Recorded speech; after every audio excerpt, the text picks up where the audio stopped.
नमस्कार दोस्तों, मैं प्रिंस सैनी आपका स्वागत करता हूं हमारे चैनल लर्न एंड ग्रो में। आज हम बात करेंगे डेवलपमेंट ऑफ सरफेसेस के अंदर एक और क्वेश्चन की। तो यहाँ पर एक क्वेश्चन ले लेते हैं। इस क्वेश्चन में हमें क्या दिया गया है, हमें डेवलप करना है लेटरल सरफेस ऑफ एक कोन दिया गया है, उसका लेटरल सरफेस डेवलप करना है जिसका बेस सर्कल डायमीटर हमें दिया गया है 80 mm और हाइट जो दी गई है एक्सिस की वो 100 mm दी गई है। कोन को दो सेक्शनल प्लेन के द्वारा कट किया गया है। इस क्वेश्चन में एक जो सेक्शनल प्लेन है वो परपेंडिकुलर टू द वीपी है and parallel to the HP है, और जो 10 mm अवे है फ्रॉम द अपेक्स, यानी कि सबसे ऊपर वाले पॉइंट से 10 mm अवे है, नीचे है, ऐसा कह सकते हैं। एंड जो सेकंड सेक्शनल प्लेन है वो 30 डिग्री इंक्लाइंड है टू द बेस। चलिए इसको समझते हैं। यहाँ पर हम एक बेस सर्कल ले लेते हैं, ये बेस सर्कल हो गया, ये हमने जनरेटर्स ले ली। अब अपेक्स कहां पर है, यहाँ पर ये जो पॉइंट है इसको हम क्या बोलेंगे, ये अपेक्स हो गया। और यहां से अगर हम एक सेंटर लाइन लेते हैं इस तरह से और ये सेंटर तक जाती है इसके इस सर्कल के, तो ये क्या हो जाएगा, ये हो गया एक्सिस। तो अपेक्स हो गया, एक्सिस हो गया। अब यहाँ पर दो प्लेन ले लेते हैं, एक वर्टिकल प्लेन और एक हॉरिजॉन्टल प्लेन। तो हमने ये वर्टिकल प्लेन ले लिया यहाँ पर और ये ले लिया हॉरिजॉन्टल प्लेन। अब यहाँ पर पहला जो सेक्शनल प्लेन है वो परपेंडिकुलर टू द वीपी है and parallel to the HP है और 10 mm अवे फ्रॉम अपेक्स है, यानी कि इस पॉइंट से नीचे है जो है 10 mm हमें एक इस तरह का सेक्शनल प्लेन मिलेगा परपेंडिकुलर टू द वीपी, और ये जो है पैरेलल टू द एचपी है, इस एचपी के पैरेलल है। इस तरह से हो गया, ये इस तरह से काटेगा इसको। दूसरा ये जो है 30 degree incline to the base है। अब बेस ये हो गया। अब यहां से 30 डिग्री इंक्लाइंड, यहां से देखिए 30 डिग्री इंक्लाइंड जो होगा एचपी के साथ होगा, ये हॉरिजॉन्टल प्लेन के साथ। यानी कि अगर हम यहाँ पर एक सीधी लाइन लगाएं इस तरह से, तो ये जो एंगल बना रहा है यहाँ पर ये 30 डिग्री का एंगल बना रहा है। तो ये इस तरह से इसको काट रहा है। अगर इसको हम समझे यहाँ पर एक फिगर के थ्रू, तो यहाँ पर देखिए ये जो है हमें ये कटिंग पोर्शन मिल रहा है ऊपर, ये वाला, क्योंकि ये सेक्शनल प्लेन काटेगा ऊपर, ये कटिंग पोर्शन मिलेगा, और नीचे जो है ये वाला सारा कटिंग पोर्शन मिलेगा। ये जो है सारा कटिंग पोर्शन है ये वाला।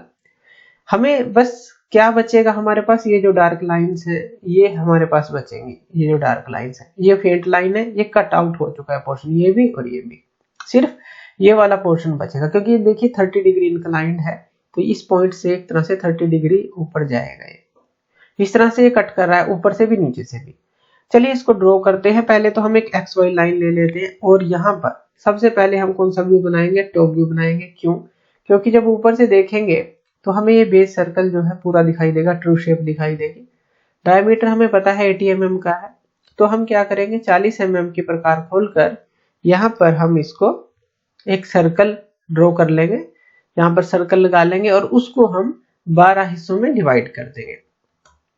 यहाँ पर नेमिंग कर देते हैं, ये फर्स्ट हो गया, ये सेकंड हो गया, ये थर्ड, फोर्थ, फिफ्थ, सिक्स्थ, 7, 8, 9, 10, 11 और 12। इस तरह से ये पहले भी हम इस तरह से समझ के करते आए हैं कि टोटल 360 है, उसको 12 से डिवाइड करेंगे, 12 हिस्से करने हैं तो 30 डिग्री पर ये लाइन मिल जाएगी।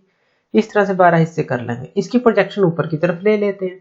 प्रोजेक्शन हमने ऊपर की तरफ ले ली हर एक पॉइंट से, और यहाँ पर जो हमारे पास ये जो 30 डिग्री की लाइन है वो भी हमें लेनी है। पहले हम एक्सिस ले लेते हैं जिसकी हाइट हमें दी गई है, वो कितनी है, 100 mm। तो 100 mm ऊपर हम जो है एक्सिस ले लेंगे, और एक लाइन जो है यहाँ से इस पॉइंट से हम ले लेंगे, ये कितने पे होगी, 30 डिग्री पर। 30 डिग्री पर लाइन ले लेंगे और बाकी के जो जनरेटर्स हैं वो भी मिला लेंगे, और ये भी जो है डार्क लाइन ले लेंगे। ये वाली जो लाइन है ये कौन सी है, ये वाली लाइन है, यानी कि अपेक्स से जो कितने mm नीचे है, 10 mm।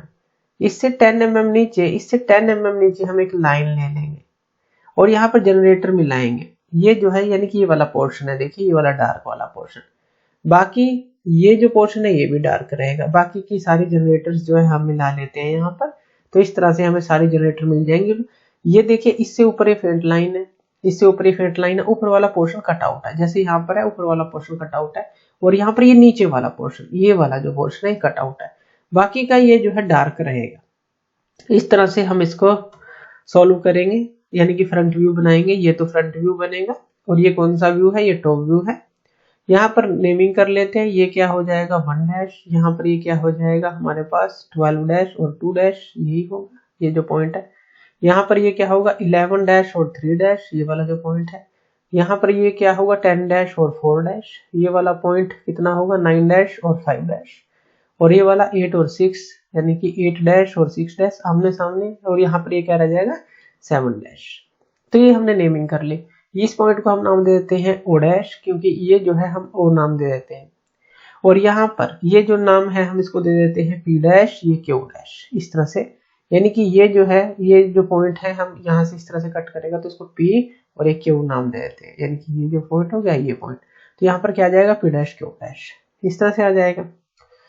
अब यहाँ पर ये जो है ये जो लाइन है अभी एंगल पर है, तो यहाँ पर ये जहां जहां पर कट करेगी वहां पर नाम दे देते हैं। ये ए डैश हो जाएगा, ये बी डैश हो जाएगा, ये सी डैश हो जाएगा, जो भी जनरेटर पर कट कर रही है डी डैश, यानी कि ये लाइन जनरेटर के साथ जहां जहां मिल रही है, ये ई डैश हो जाएगा, और ये क्या हो जाएगा एफ डैश। तो इस तरह से ही करते थे हम पहले भी।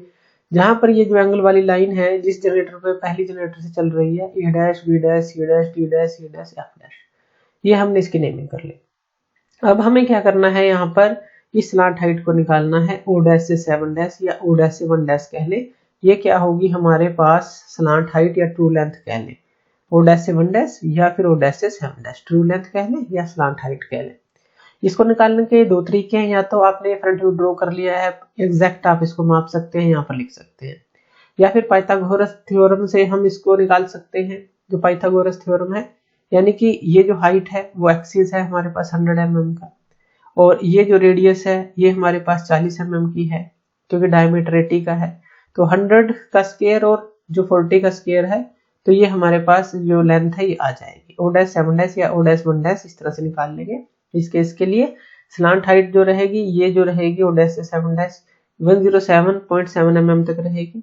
और थीटा जब निकालेंगे, जो थीटा होता है हमारे पास, उसके लिए जो फॉर्मूला होता है वो क्या होता है 360 degree into R by L, यही होता है। रेडियस हमारे पास है 40, और लेंथ यानी कि ये जो स्लांट हाइट है ये वाली ये आ चुकी है, तो यहाँ से थीटा निकालेंगे। थीटा की वैल्यू लगभग 133 आएगी। हमने होल ले ली है, वैसे पॉइंट में आ रही थी, तो हम इसको मान लेते हैं कि 133 ये आ जाती है, लेकिन ये पॉइंट में आएगी। तो जैसे पहले हम निकालते थे, तो हमने यहाँ पर थीटा को अभी एक पूरा बना लिया, 133 मान लिया कि ये आ जाती है। आप इसको पूरा एग्जैक्ट कैलकुलेट करके यहाँ पर लिखेंगे। तो यहाँ पर हम ये जो थीटा आया है वो किस तरह से बनाएंगे, पहले तो ट्रू लेंथ जो है वो माप लेंगे और एक आर्क लगा लेंगे, यानी कि ओ डैश 1 डैश या ओ डैश 7 डैश जितनी प्रकार खोलेंगे, एक पॉइंट ले लेंगे, जैसे ये पॉइंट हो गया ओ, और प्रकार खोलकर एक आर्क लगा लेंगे इस तरह से। और यहाँ पर जो ये थीटा होगा कहाँ तक होगा, यानी कि जैसे मान लीजिए यहाँ से आपने स्टार्ट किया है, ये हो गया, और यहाँ पर यानी कि इन दोनों के बीच में ये जो होगा ये थीटा होगा। ये जितना भी आएगा यहाँ पर, जितना भी पॉइंट में आएगा या जितना भी यहाँ कैलकुलेट करके आएगा ये थीटा होगा। तो ये चीज होगी, या तो इस तरह से कर ले, या दूसरा तरीका क्या था हमारे पास कि हम क्या करें, हमने ट्रू लेंथ तो हमारे पास आ चुकी है जो कि ये है 107.7 mm, प्रकार खोलकर आर्क लगा लें और यहाँ से 1 से 2, 2 से 3 माप कर यहाँ पर कट कर लें, यानी कि इसके 12 हिस्से कर लें। इस तरह से भी कर सकते हैं, या फिर जो थीटा आया है उसके 12 हिस्से कर लें, जैसे 133 को 12 से डिवाइड करके जितना भी एंगल पे एक लाइन मिलेगी तो वो लाइन इस तरह से बना लेंगे। मेन क्या करना है, इसको हमने 12 हिस्सों में डिवाइड करना है, क्योंकि सर्कल के 12 हिस्से किए हैं, तो इस तरह से कर देना है। और यहाँ पर हम नेमिंग कर देंगे, ये हो जाएगा 1 2 3 4 5 6 7, यहाँ पर 8, ये 9, ये 10, ये 11 और ये 12, और ये फिर से क्या आ जाएगा 1 आ जाएगा। ये हमने कर लिया। अब देखिए यहाँ से यहाँ तक की दूरी हमें लेनी है, ओ डैश से पी डैश तक की ले ले, चाहे ओ डैश से क्यू डैश तक की ले ले, क्योंकि इसने इसको सीधा काटा है। यहाँ पर देखिए इसने सीधा काटा है, इसको कोई एंगल पे नहीं है। तो हम क्या करेंगे, ओ डैश से पी डैश ले ले या फिर ओ डैश से क्यू डैश ले ले, इतनी प्रकार खोलनी है। और यहाँ पर हमें मार्क कर लेना है। यहाँ पर ये हम मान लेते हैं ये जो पॉइंट है पी आ गया, ये पॉइंट आ गया क्यू, इतना आ गया। और यहां से यहां तक की प्रकार खोलकर हमें एक सेमी सर्कल लगा देना है, क्योंकि ये पूरा जो है हमने सीधा इसको काटा है। तो यहां से यहां प्रकार खोल लेंगे और एक सेमी सर्कल लगा देंगे। सारे जो जनरेटर्स हैं वो हमें मिल जाएंगे, बराबर दूरी पर मिल जाएंगे इतने, क्योंकि ये यहाँ से जो है बराबर दूरी पर ही है, सारे पॉइंट जो है इतनी ही दूरी पर मिलेंगे, तो सेमी सर्कल मिल जाएगा। उसके बाद हमें क्या करना है, कुछ ट्रू लेंथ और फाइंड आउट करनी है।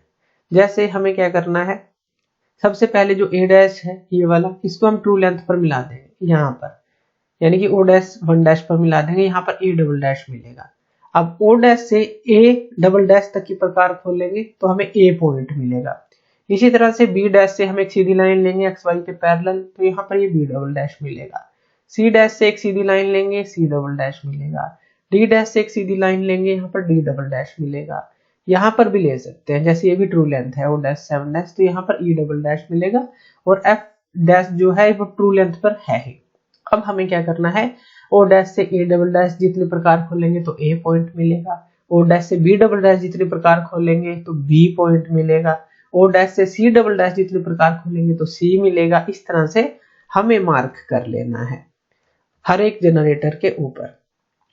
अब यहाँ पर देखिए ये इसी पर है, यानी कि ये देखिए 2 और 12 पे था ना, ये जो ए डैश था, तो ये जो है हमारे पास ये ए आ गया, और 2 और 12 पर यहाँ पर ये A1 लिख लेते हैं। इसी तरह से B आएगा, यहाँ पर ये B1 आ जाएगा। अब B किस पे था, देखिए ये 3 और 11 पे था, यानी कि ये जनरेटर 3 हो गई और ये 11 हो गई, तो B1 हो गया, तो ये C हो गया, तो ये C1 हो गया। इस तरह से आपने सारे पॉइंट यहाँ पर मार्क कर लेने, माप कर, ये E हो गया, ये E1 हो गया, और F जो था अकेला था।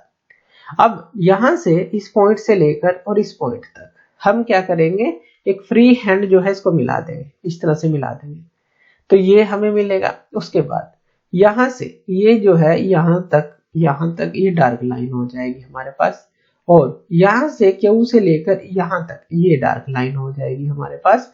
इस तरह से ये जो डार्क जो स्पेस है ये हमारे पास डेवलप होके आ जाएगा, और इस तरह से जो फेंट पोर्शन है ये कट आउट पोर्शन है, यहाँ पर भी अंदर भी, यानी कि ये वाला पोर्शन हो गया, और ये जो हो गया बाहर वाला पोर्शन हो गया। इस तरह से जो क्वेश्चन है हम सोल्व करेंगे। बस थीटा आपको यहाँ पर एग्जैक्ट कैलकुलेट करना है और फिर वो बनाना है। यहाँ पर क्योंकि वैल्यू कुछ भी दी हो सकती है, हमने यहाँ पर पूरा थीटा की वैल्यू पॉइंट में नहीं ली, होल ले ली, बस पूरी ले ली। तो आप जो भी पॉइंट में आएगा वो आपको लेना है। वैसे तो जो आएगा 0.5 में पॉइंट इस तरह से आता है, यानी कि आप ले सकते हैं थीटा आसानी से। यहाँ पर बस हमने वैल्यूज को थोड़ा सा अपनी मर्जी से लिया है, क्वेश्चन को बनाया है, तो इसके अंदर थीटा जो पॉइंट में 6.7 आ सकता है, तो इसलिए हमने होल ले ली है। तो लेकिन जो भी थीटा आएगा वो आपको कैलकुलेट करना है, और यहाँ पर इस तरह से क्वेश्चन ऐसे ही सॉल्व होगा। बस बेसिक आपके क्लियर होने चाहिए कि थीटा किस तरह से निकालना है, स्लांट हाइट जो है किस तरह से निकालनी है। तो थैंक यू वीडियो देखने के लिए, और इसी तरह की वीडियोस के लिए आप हमारे चैनल लर्न एंड ग्रो पे हमें सब्सक्राइब कर सकते हैं। धन्यवाद।